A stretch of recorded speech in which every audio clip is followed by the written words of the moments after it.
It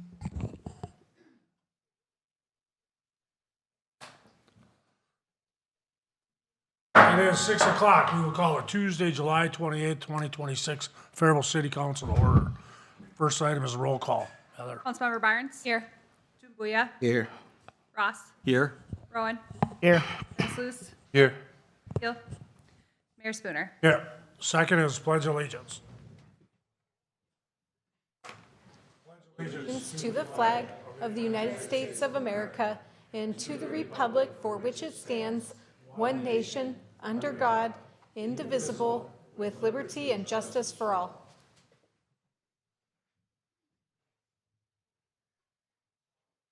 Item number 2 is approval of tonight's agenda. So move. Second. Motion by Dambuya, second by Barnes. All those in favor signify by saying aye. Aye. All opposed? Agenda is approved. Presentations and introductions, we have none.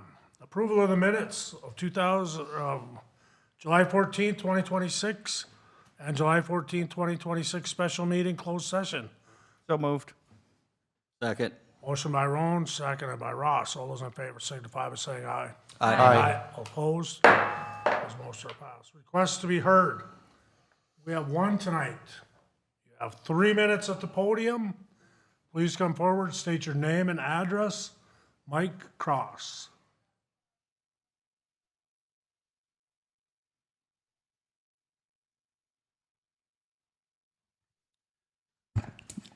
Good evening, Mayor, Council. My name is Mike Cross, 14 12th Street Northeast, Faribault.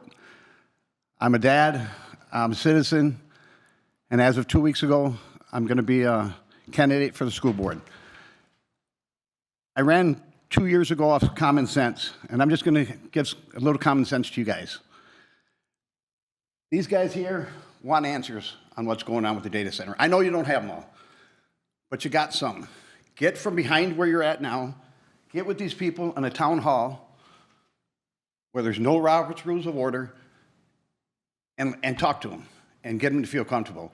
You went to them when you got voted in. Now they want answers from you and they're not getting them.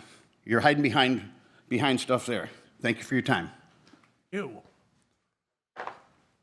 On to item number 6, consent agenda items. Would anybody like anything pulled for questions?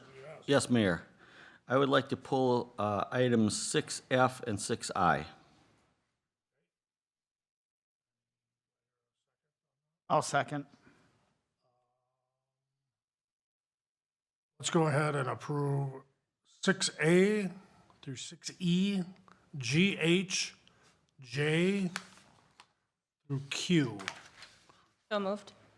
Moved by Barnes, Second. second by Roan. All those in favor of that signify by saying aye. Aye. All opposed? All right, Mr. Ross, Resolution 2026-209, IT, what would you like a question Let's go to I first, the about? Aye, all right. water meter. That'll be a simple one. It says in there that we've been replacing these for 2 years, and there's already some bad. Are the ones going bad within 2 years old? I will have Public Works Director Block talk about this.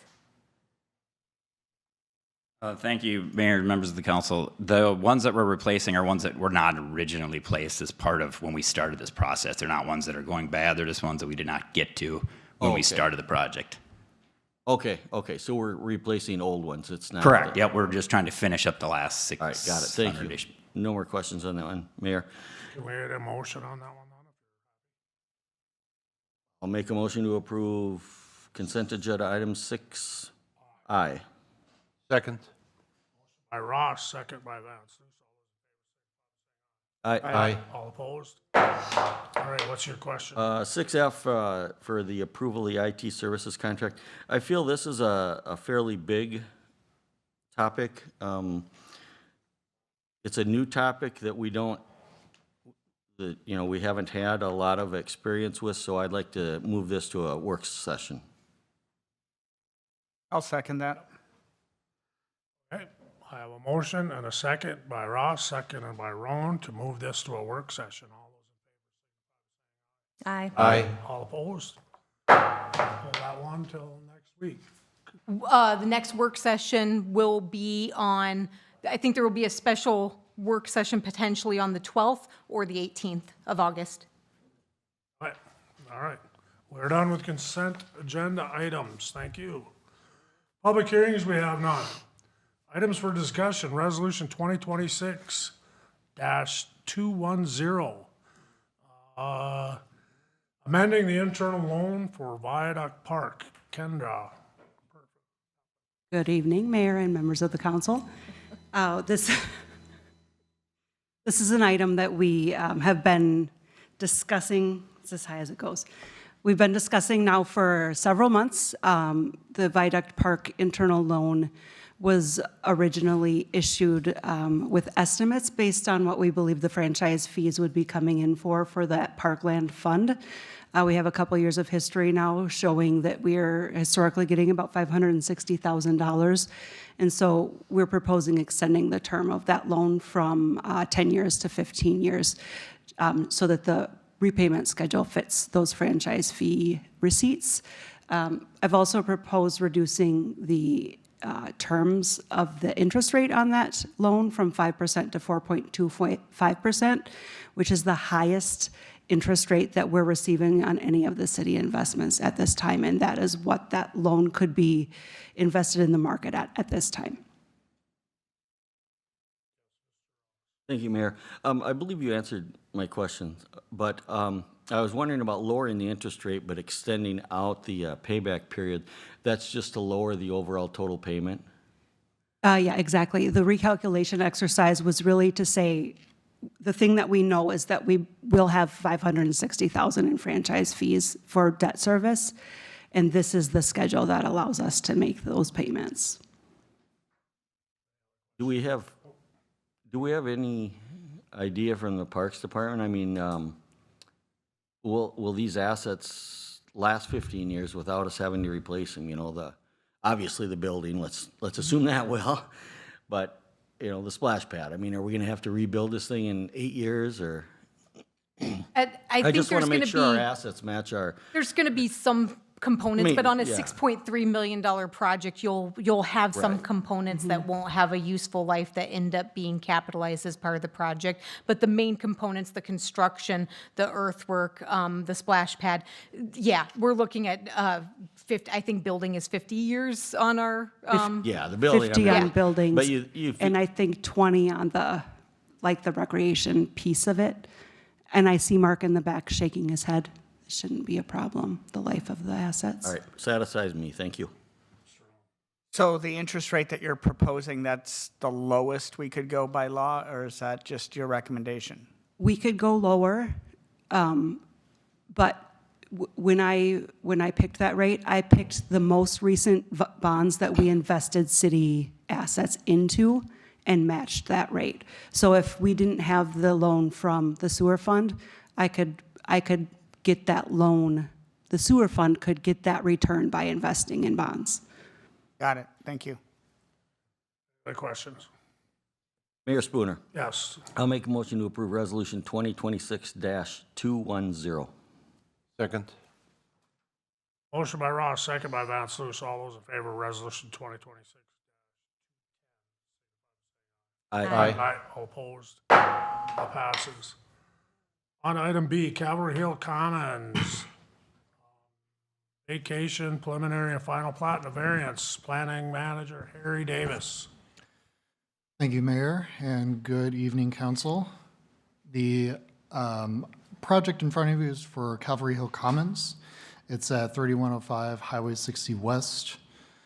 The applicant is Tim Peterson. He's the surveyor on the project on behalf of Jeff Jandro of Jeff Jandro Properties LLC. The location, it's approximately 3105 Highway 60 West. It's where the soon-to-be old KGP office is, sort of in that area and surrounding Calvary Cemetery. It's a preliminary and final plat, a right-of-way vacation, and a variance. Here's where the property is in relation to different parts of Faribault. And then here's more of a zoomed-in aerial of the property. So it does include what will soon be the old KGP office, but it includes a number of properties that have not yet been developed.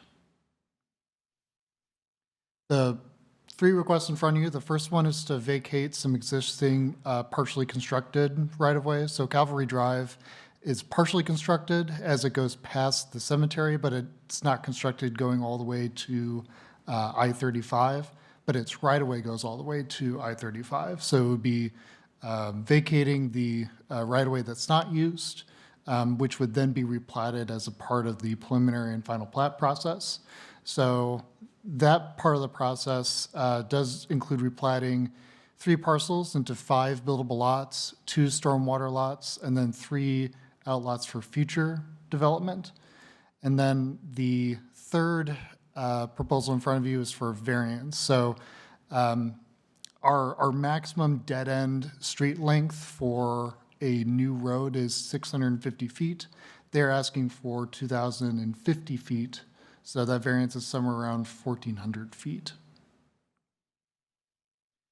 Here's the vacation area. So it's constructed most of the way. It's just this last part, which will then be replatted into a new version of Calvary Drive with the plat.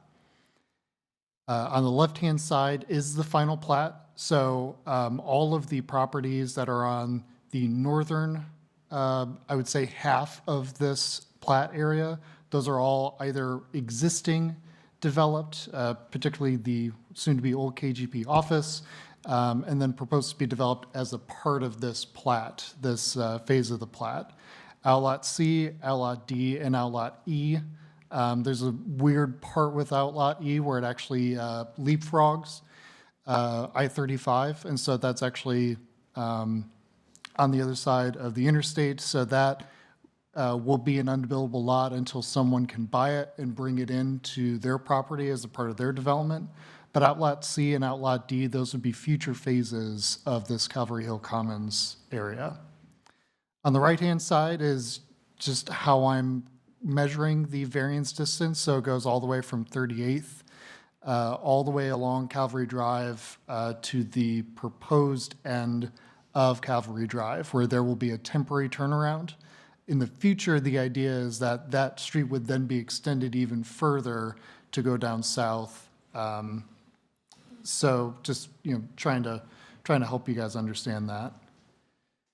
In terms of the vacation, there are no issues with this. The road's going to be replatted. There are no concerns other than just making sure that some existing infrastructure ends up in a drainage and utility easement. For the preliminary and final plat, it does meet all of our requirements for zoning as well as the comprehensive plan. And then the variance itself, this actually has a practical difficulty. For a street like this, even on our comprehensive plan as well as our Highway 60 master plan, we show a connection of Calvary Drive going through the properties where it's proposed today, going all the way to the south and eventually coming to a second connection point, either just a little bit farther down into the southeast or going all the way out to the far west. So this is sort of as expected. It's on our comprehensive plan as well as our master plan.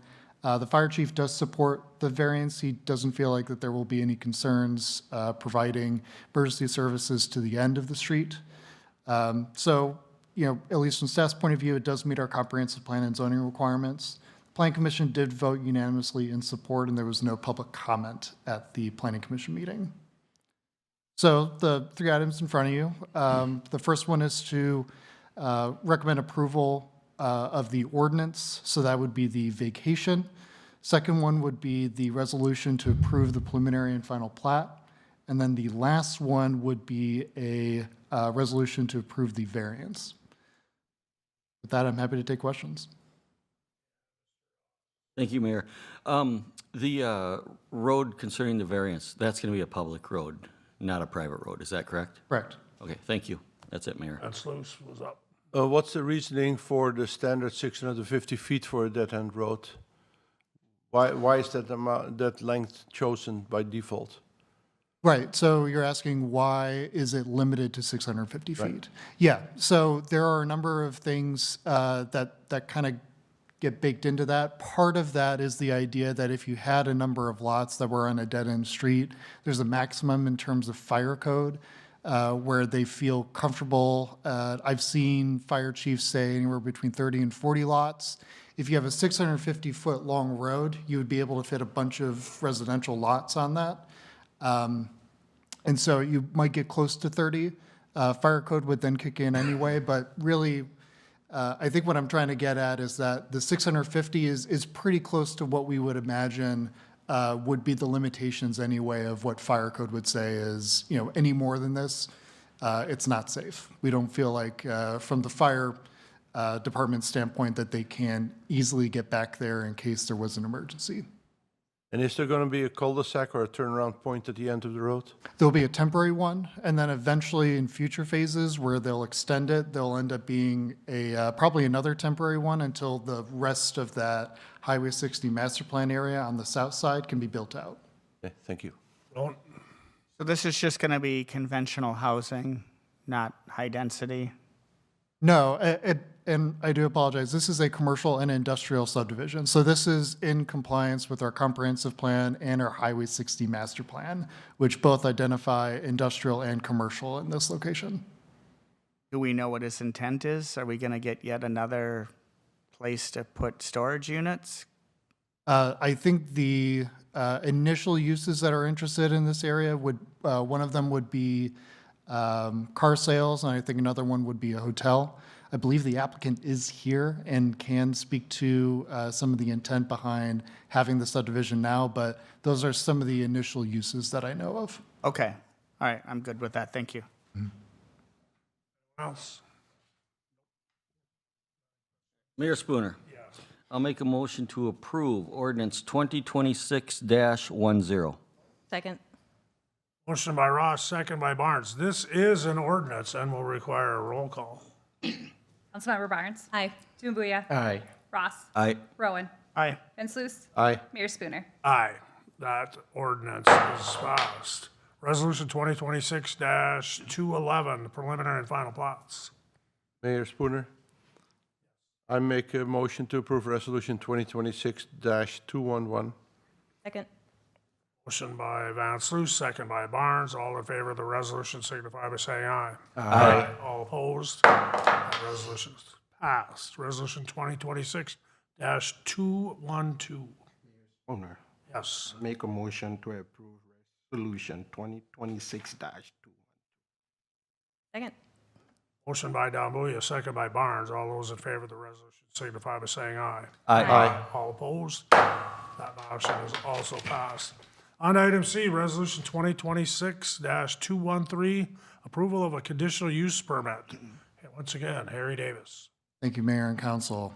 So this next item in front of you is for a residential care facility at 3015 Cardinal Avenue.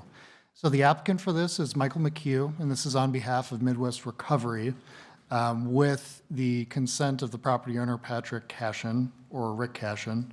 Again, the location is 3015, I apologize for the typo there, Cardinal Avenue, and it's a residential care facility for 32 patients. Here's where the property is in relation to different parts of Faribault. So it's the northern interchange for I-35. Here's the property in an aerial. So of the two apartment complexes, if you were to visit it today, it's the northern apartment complex that is proposed to be this residential care facility. The apartment complex was built very recently, within the past 3 years, I believe. And so the request by the applicant is to allow a 32-patient residential care facility for Midwest Recovery. They have addiction recovering services, and this would be in an existing multifamily structure. It should be noted that as a part of this request, they're only asking for this now just because there are changes at the state level. They have actually been using this location as a residence for their patients for the last 2 years without really any complaints from staff's knowledge. It's just changes in terms of rules at the state level that now require them to get this conditional use permit. So that's just some context within the broader discussion. Here's actually the site plan that was approved for what was then a multifamily structure, what is now proposed to be the residential care facility. They do have adequate parking for this particular use. None of the patients will have their own cars. That will be a policy, and it can be a condition as a part of this conditional use permit. But really, they have adequate parking. They do plan to share some garbage facilities with the adjoining property, which is also owned by Rick Cashin. And then here's the proposed project, both in terms of what it was proposed like in terms of the elevation and then what it would be, what it is today. No changes proposed to the outside of the structure. So it will remain, for all intents and purposes, in terms of appearance, it'll remain as a multifamily looking structure.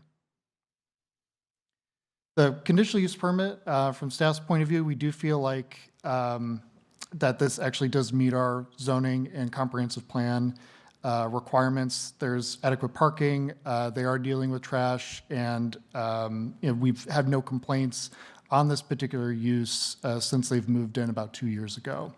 So we do feel like it meets the comprehensive plan and our zoning requirements, and the Planning Commission did vote unanimously to support the project. No public comment was received at that time. And the only recommendation or the only motion today would be the resolution to approve the requested conditional use permit. And with that, I'm happy to take questions.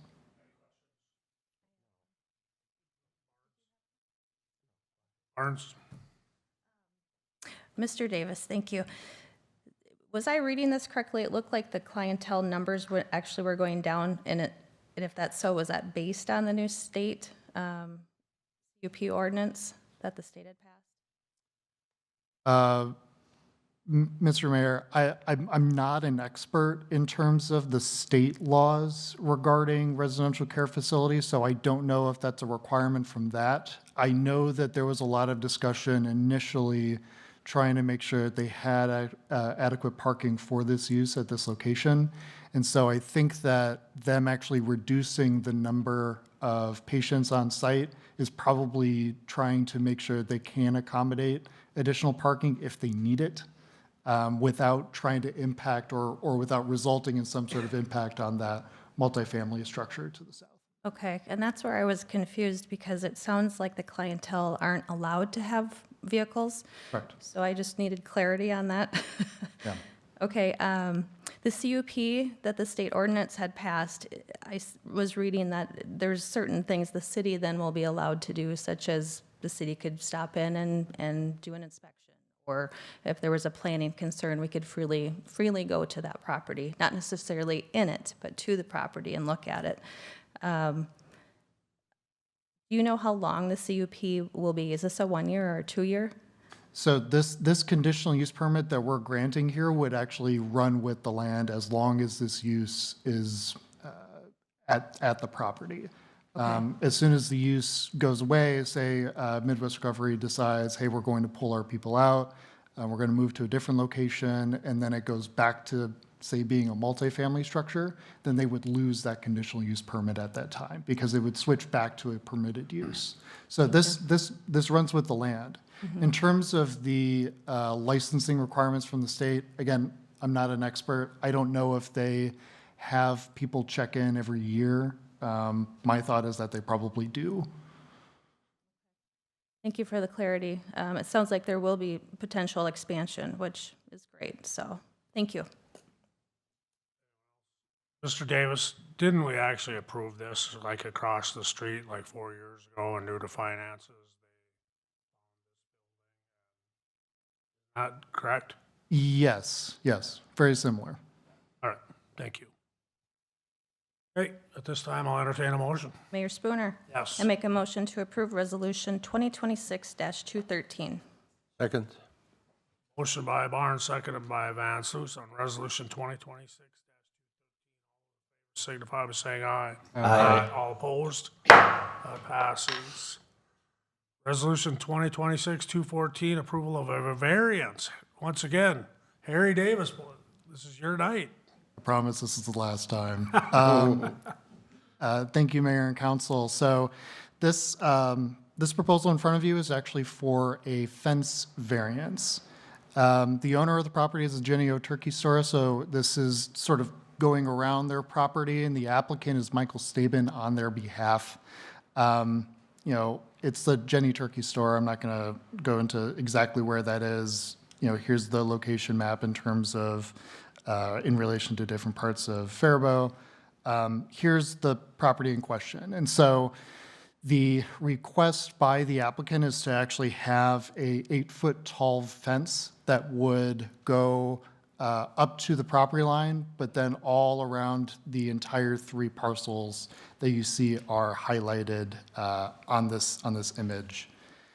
The requirement within code is that if you are in a front setback with your fence, even in a industrial setting, you cannot be higher than 4 feet.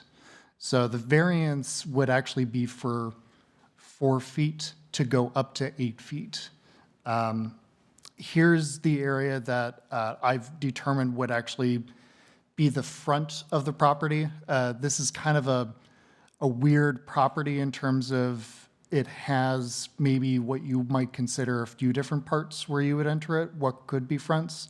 But this is, in staff's perspective, the interpretation as to what would be the front, and it would be along 7th Avenue as it kind of snakes past South Alexander Park, and then as it connects to 13th Street Northwest, it would be that entire frontage. Here's what the fence would look like in different sections. So on the left would be the primary fence that you would see go around most of the property. It would be utilizing these slats that would go within the chain link fence. That's more of a concern regarding just the sightliness of, frankly, processing animals for consumption. That's their consideration in terms of having those slats. The other part of it is actually safety and security. The fence by itself is supposed to be addressing safety and security for the facility, as well as a requirement from the FDA. On the right-hand side is actually, as you get farther along towards the west, there is floodplain, and we've determined that through engineering review with concurrence from the city engineer that having a chain link fence does not constrict any water flows. So in the case that there could be any flooding in this area within that floodplain, the fence would not restrict anything. So that deals with some worries that the DNR had about this particular variance. We do think that this request does demonstrate practical difficulty. It's a piece of critical infrastructure, food infrastructure for the nation. The FDA does mandate that there be some security and safety for infrastructure like this. So we do completely understand why having the fence is necessary. There are limitations to the site itself where if they were to set it back, it would cause some issues. Putting a fence in the middle of their parking lot doesn't really make sense. So we do feel like having a fenced-in property, even all the way to the property line, makes sense for a industrial use. So from staff's point of view, we do feel like it meets our comprehensive plan and zoning requirements. Planning Commission did vote 4-2 in support of the request. Those that dissented wanted to see a more decorative fence, particularly when it becomes adjacent to South Alexander Park, as well as when it gets a little bit closer to the homes on the north side. We did not receive any public comment at the meeting or before then. With that, staff and the Planning Commission recommend that City Council approve the resolution for this variance. And with that, I'm happy to answer questions. Mr. Roan. I fully support this. We went through quite the battle in 2016 and 2017 to get the south side of this buttoned up, like they agreed to in 1988 and decided not to do until we said do it. So this is good. This is something that the homeowners in the area wanted for a long time. I applaud staff for getting it done. Anyone else, Barnes? Yeah, Mr. Davis, I did see the two planning commissioners that suggested the privacy fence, and I respect that. I absolutely understand where they were going with it, but the more, and you touched on it, the more I thought about it, if there is a flood, a privacy fence isn't going to make it. And it's also good for airflow to have that chain link fence. My question is, typically when there's those plastic slats for privacy, they get real junky very quickly. If they break, if they snap off, if they need replacement, most times you don't see that being done. Is there any way that we can hold that accountable? Would that be an ordinance, or what would that be? Mr. Mayor, so the screening is something that they have offered. Generally, we do require screening between industrial properties and residential properties. So we might be able to say, at least in the cases where it's across the street from residential properties, that, hey, you need to maintain your screening. So there are provisions within code. The other part that I might look at would actually be code compliance, making sure that your fence is well maintained, which is a requirement under our codes. So, I think that there are probably two ways that we can approach it, whether it's screening for adjacent uses or making sure that your property is well maintained. If we were to do a provision within the code, is that something we can do today? Stipulation, you mean? Stipulation. Like a condition? Instead of code enforcement, having them do this, just having that stipulation put in. Yeah, I could see a condition of approval perhaps being added to the resolution. I think maybe at that point, I would wonder, do we need to go back as staff to add it in there to make sure that the language is correct before we move forward?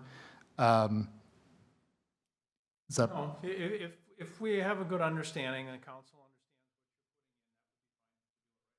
Okay. Do we need approval, or how does that work? Make In a your motion motion. to amend. Make it in your motion. Okay, I make a motion to amend Resolution 2026-214 to include the provision to the code. Is that how you want me to word it? You can state the sentence. State what what you want. state what you'd like to, I got this. State what you'd like to have in this. To include that the slats remain clean and in orderly condition to the fence. I'll second. All right, motion by Bar. You have another question? No, I'm just making a statement. I think I would vote no on her motion, the way she has worded it. I don't feel that that is an advantage, moving it into a specific property as opposed to just keeping it in our ordinance when we have two means through our ordinances of enforcing this. So this property has a history, a documented history, if you go back and look at the old city council meetings, of agreeing to things and not following through. So I don't think her point is ill-advised. And if I may, and I also, I don't know what that meant, but go ahead. thank you, I agreed, Mr. Rowan. And also, I think code compliance or code ordinance sometimes is inundated. We aren't able to keep up, and plus we're hiring that out of house. It's not in-house service right now, so it'll just add to the costs. This will keep them accountable. It's in the contract. It's an easy thing in my mind. No, I mean, I think you were part of those discussions when we had all that issue. So do you understand what she's saying? She's just simply saying, look, instead of tying up all the staff time, we'll just make it a stipulation of this approval process. No, I fully understand her intent, and her intent is well intended. Let's put it that way. I just feel that it's covered through our ordinances, and we don't need to add it to a specific resolution. But I don't and I want to just make that statement so that when I vote no, I mean, I have a feeling it's going to approve anyway. But if it doesn't, my disapproval is only based on her changes to this resolution, and I would like to see it come back if that were to happen, but I don't think it's going Adama. I think it would be easier if we are removing wordings from the ordinance, then, you know, putting in a fresh sentence. Because we already went through this before coming here and trying to inject. I think that's kind of a little bit complicated. When you say we already went through this, do you mean No, council? like reading the package before coming for meeting and yeah. But this is coming from the planning committee, and it's reaching us now. So it's our turn to vote on it. So what's the specific sentence that you want to be, and where it should be, under which paragraph you want it to be injected? That's above my pay grade. But I would suggest that it All be right, added. just to be clear. What we have here is a variance from 4 feet to 8 feet. You added a stipulation to just say that it's got to be kept up. Correct. I mean, that's in the ordinance. I'm going to vote in favor of this just because I don't want to stall this out and just have a simple fence that one of our major businesses in town brought forward and they proposed this. So I'm going to vote in favor because I hate to see this go down and then we start from scratch. Yes. It would go in section 2 as item 4. Okay. Okay. Yeah, then I'm in favor. Yep. So, Mr. Ross, I certainly understand where you're coming from too, but a simple fence variance is a lot here. Okay. I have a motion by Barnes, second by Roan, with the agenda of keeping it up in shape. All those in favor signify by saying aye. Aye. All opposed? Nay. Motion passes. Thank you. Resolution 2026-220, order improvements and plans for citywide tree removal program. Mark Duchesne, Director of Engineering. Thank you, Mayor Spooner, members of the council.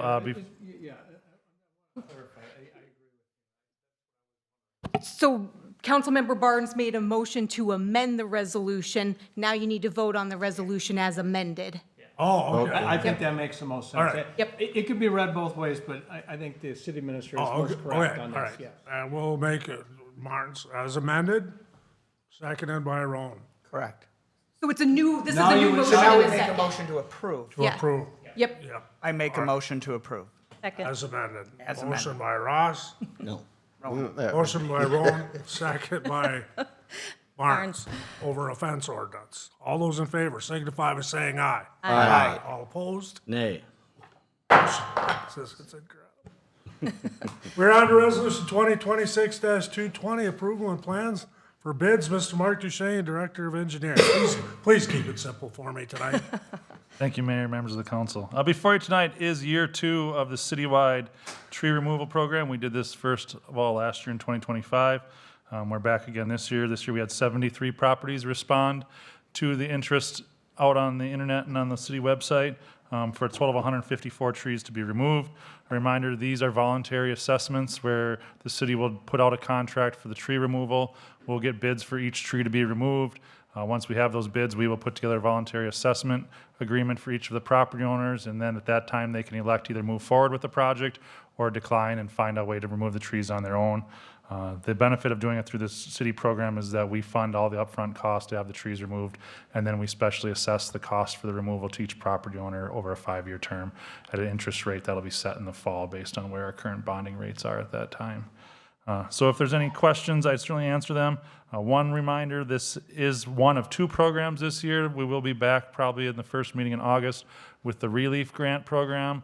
That was a program for income qualified residents to have their trees removed, their stumps grinded, and new trees planted through a grant through the DNR. So the folks that are in this contract tonight did not qualify for that relief program. So with that, we are asking you to approve Resolution 2026-220. Questions? Mayor Spooner, Yes. I'll make a motion to approve Resolution 226-220. Second. 2026-220. I still second it. Motion by Ross, second by Vance Luce. All those in favor of resolution 2026-220 signify by saying aye. Aye. Aye. All opposed? That motion passes. Thank you very much, everybody. Bids tonight, we have none. Boards, commission reports, announcements. Anybody have anything? Administrator Kinzer? Yes, just to clarify some schedule changes coming up. This next Tuesday is National Night Out, so there will not be a work session. There will also not be a special work session on Wednesday, August 5th. The following week, Tuesday, August 11th, is primary day, so there will not be a regular council meeting on Tuesday, August 11th. Our regular council meeting will be held on Wednesday, August 12th at 6 p.m. here in council chambers. The other thing to point out is August 12th would be when we'd have our monthly council chat. We are canceling that because of having the city council meeting that night. So there will be no August council chat. The next council chat will be September 9th at Central Park, 5 to 6 p.m. as an open office hours. Come and chat. Administrator, I didn't even get the first calendar change put in, so would you please just email that out? Yep, we will do that. Thank you. Thank you. Donna? So I received a sad news this morning from back home. I lost my first cousin. So maybe, I don't know yet how we do that, but I'm thinking about having one. But that could change too, because I'm in communication with the family. Yeah, I would let her Yes. know. We will keep in touch in case of anything. No Yeah. problem. Anyone else? Boards, commissions? Mr. Duchesne, would you like to chime in here? If you'll give me the moment, Mayor. We are beginning the planning process for reconstructing 7th Street Northwest from Central Avenue to Hewlett Avenue. This is tentatively scheduled for an early 2030 timeframe, but we're starting now so that we can get a geometric layout configuration selected, as well as give us enough time to pursue outside funding for what will be a significant project. We are hosting 2 pop-up neighborhood engagement events. We will be at the community center for Night to Unite, and we will also be in Central Park that Thursday after the pet parade, well, during and after the pet parade. If residents want to come by, see some early construction boards, provide input on 7th Street. We understand the importance of that road to the city as a whole. It's more than just a neighborhood road, so we invite folks to come out. There's also a spot on our city website, if you're unable to attend, to provide feedback through a link in a form there. Perfect. Ron? Are you going to get rid of the bridge? Because I'm sure that's what everyone wants to know. At this time, we're soliciting input for all options and ideas for the project. Well put.